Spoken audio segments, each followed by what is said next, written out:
Okay. Jerome, fourth quarter, ikaw yung isa sa mga reason ba't nakalayo kayo.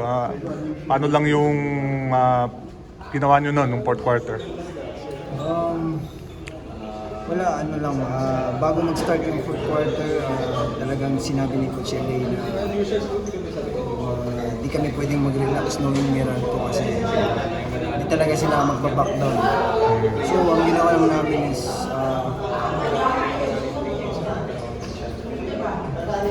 ano lang namin yung momentum namin yung first, third, hanggang fourth.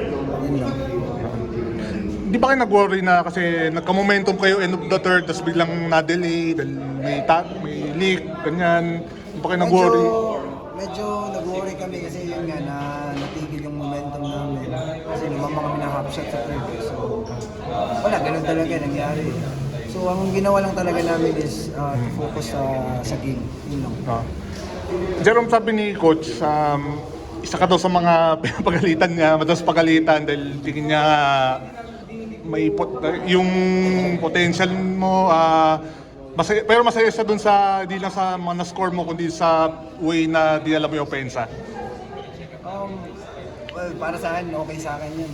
Ibig sabihin, may paki si Coach Shirley sa akin. Parang he wants it more na makita yung yun nga, potential ko. So, okay lang sa akin. Ako naman, ito tinitake for granted din kasi ganun din ako nag-start sa Damson.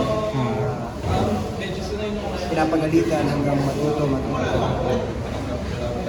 Jerome, back-to-back wins kayo. Slow start kayo sa conference ngayon. 3-3 kayo, nasa gitna kayo ng standings. Kano kalaking bagay yung gumaganda na yung laro nyo at kumbaga nasa top 4 kayo dun sa standings.